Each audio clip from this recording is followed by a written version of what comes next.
Ladies and gentlemen, we shall now proceed with the pass in review. Lapunan sa malikod ko! Cut!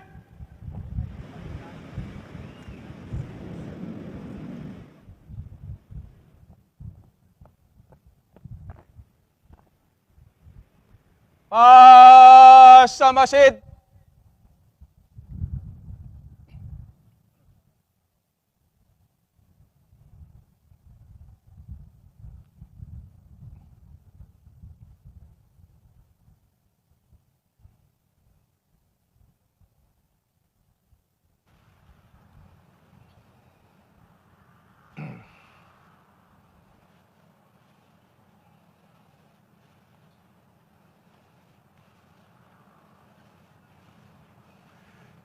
Sa kanang balikat.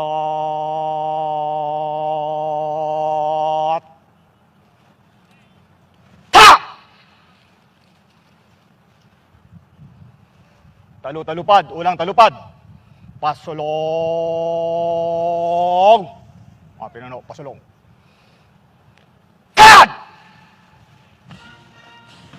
Well, ladies and gentlemen, let us now ponder on this year's anniversary theme, AFP at 87, kaisa ng buong sambayanan, tungo sa mapayapa, matatag, at maunlad na Pilipinas. Truly, the armed forces of the Philippines could always be counted on by the nation and by its people. It has demonstrated its solemn vow and devotion to duty as the protector of the people in the state, contributing its share in unity with the nation towards a peaceful, steadfast, resilient, and progressive Philippines. Likewise, the Armed Forces of the Philippines will stand fair and square behind the Commander-in-Chief of the Armed Forces of the Philippines for peace and unity towards a developed and great nation. Ladies and gentlemen, let us now take a glimpse on the parade of the various contingents of the Armed Forces of the Philippines. Ang mga makabagong katipunero, makadiyos, makakalikasan, makatao at makabansa. Leading the parading contingent is Rear Admiral Renato P. David, his staff, Captains Jonathan Salvilla and Jose Petilla, Colonels Gary Atienza, Augusto Padua, Redentor Mojares, and Stephen Ducusi.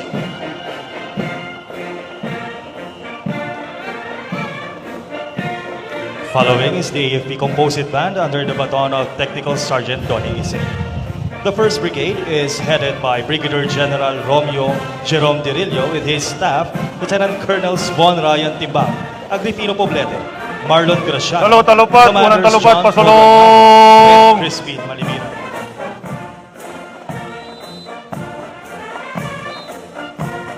Pasulong. God!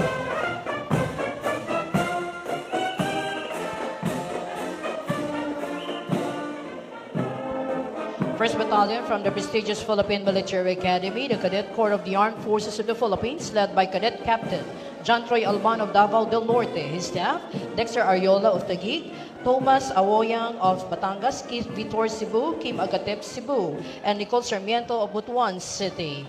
These young male and female cadets are the future leaders of the Armed Forces of the Philippines from the different regions of the archipelago.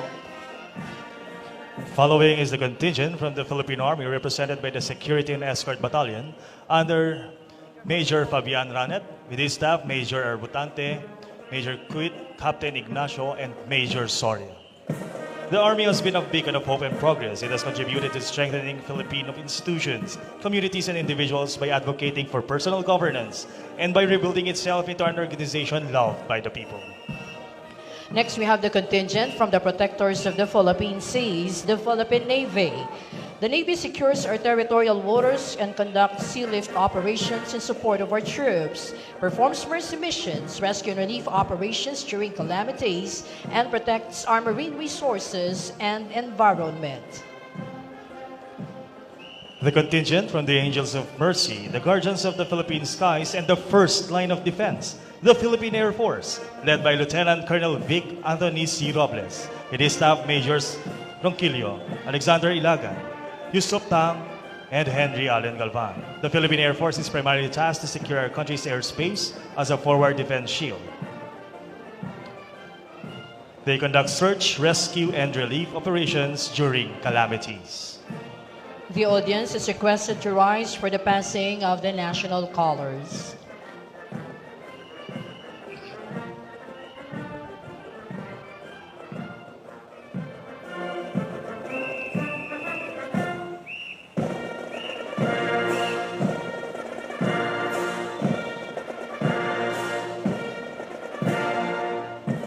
Thank you. Please be seated. Following is the AFP massed colors, consist of the major service commands, unified commands, and the AFP-wide service support units. The 2nd Brigade is under the command of Brigadier General Danilo Benavides with his staff, Lieutenant Colonels Richie J. Bisco, Melvin Madayag, William D. Roy, John de la Cruz, and Ronald Lapizar. The 1st Battalion consists of the Special Operations Forces of the Philippine Army, the 1st Scout Ranger Regiment, and the Special Forces Regiment Airborne, headed by Lieutenant Colonel Gregorio Inumpa. His staff, Major Rolly Villaluna, Major Arnel Carangdang, Captain Reynal Lopez, and 1st Lieutenant Tagura. These units specialize in unconventional warfare and small unit operations, ranging from reconnaissance, intelligence, demolitions, and other special operations. This time, we have the Special Operations Forces of the Philippine Navy, the Force Reconnaissance Group, the Naval Special Operations Command, and the Marine Battalion Landing Team headed by Lieutenant Colonel Lloyd Ian M. Cagampan with his staff, Lieutenants Gody Vincent Bongkak, Melbert Fernando, Majors Ian Villesa, and Jean Paul San Gabriel. The Naval Special Operations Command is capable of conducting maritime special operations, which include high-risk visit, board search and seizure, gas and oil platform takedown, and retaking.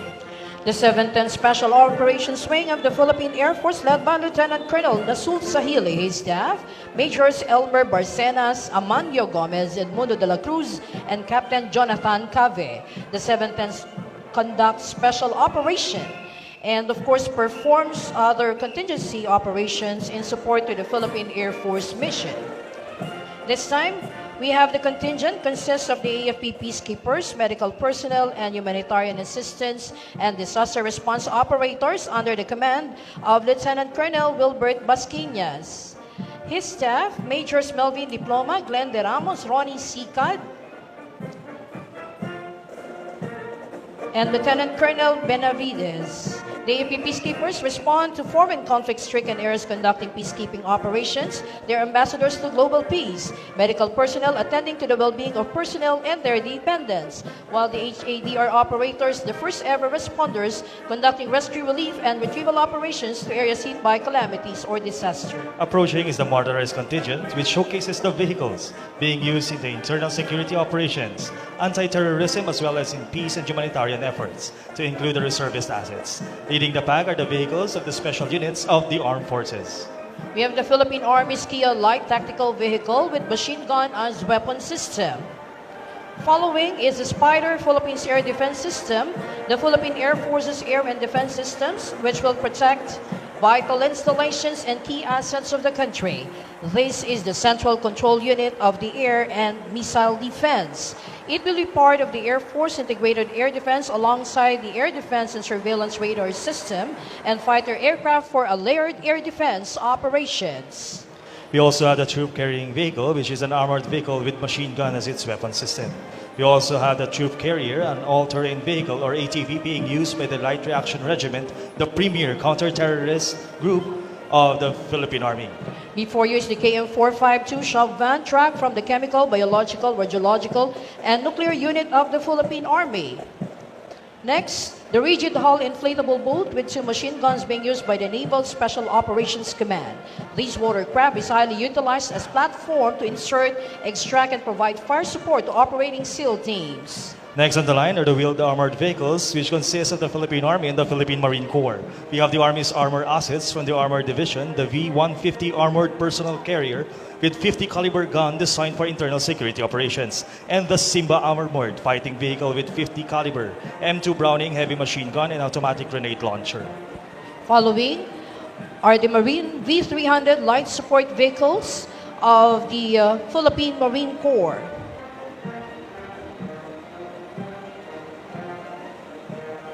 This time we have the artillery assets, the king of battle, the primary support in combat missions. The 105mm howitzers being towed by KM-250 troop carrier tracks. These main artillery guns of the Army Artillery Regiment. The latest, of course, in the Army's artillery assets. We also have the long-range or the 105mm howitzers proven to be indispensable in conventional and semi-conventional warfare of the Philippine Marine Corps. The long-range 155mm howitzers with effective running gear at reliable pneumatic braking system, still from the Philippine Marine Corps. And of course, this time we have the Army's artillery asset, the Soltam Atmos 155mm self-propelled howitzer, which will boost indirect fire support capability. Trailing behind are the combat support vehicles being used for nation building and humanitarian assistance and disaster response. The engineering assets, the backhoe, the road grader and payloader being used for counter mobility, surveyability, general engineering, and HADR operations of our engineering units. The Army Signal Regiment's Mobile Command Center, which serves as coordinating venues between the AFP and other government agencies in the event of disasters and crisis incidents or situations. Before you now are the Army's URAL 4320 General Purpose Off-Road 6x6 vehicles serving as troop and cargo carrier with a capacity of 8 tons. The SADCO medium troop carrier truck could accommodate 1.5 ton capacity, whereas this kind of truck also serves as troop and cargo carrier. Well, still for troop and cargo carrier, the KM-450, and on board we have the AFP Peacekeepers. The Command, Control, and Communications truck of the Naval Information Communications Technology Center, which serves as a venue for coordination between the AFP and other government agencies in the event of disasters and crisis incidents. The C4I Star Information and Communication System will provide operational data capability to AFP's individual joint service and command center. We also have the KM451 ambulance truck, which is mounted by an integrated shelter equipped with emergency rescue medical devices. You can also see the air assets of the Armed Forces of the Philippines being used in various capacities for air support during combat operations, logistical support, and pilot training purposes. First on the line are the 4 A-29 Super Tucano, a turboprop aircraft designed for light attack, counterinsurgency, close air support, aerial reconnaissance mission in low-threat environment. We also have the 3 Black Hawks, 1 B-412, 1 S-76A, 1 T-129 attack helicopter, 1 AH, 1 S Cobra, and 1 AW-109.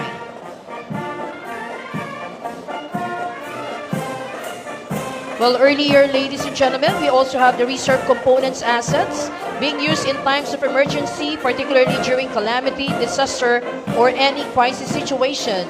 They're from the affiliated reserve units of the Armed Forces of the Philippines.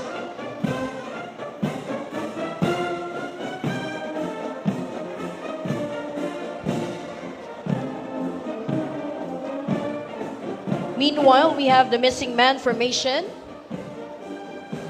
This is an aerial salute performed as part of a flying pass of aircraft, typically in memory of a fallen soldier. The planes fly in a formation with a space where one plane departs from the pack.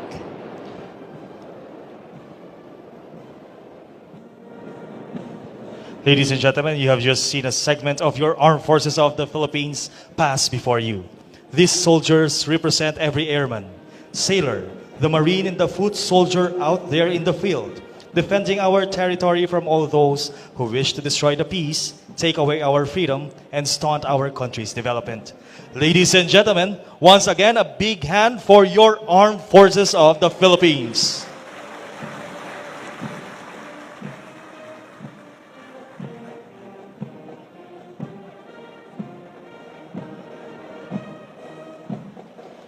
The Troop Commander, Rear Admiral Renato Pitovid, will now report for the termination of the activity.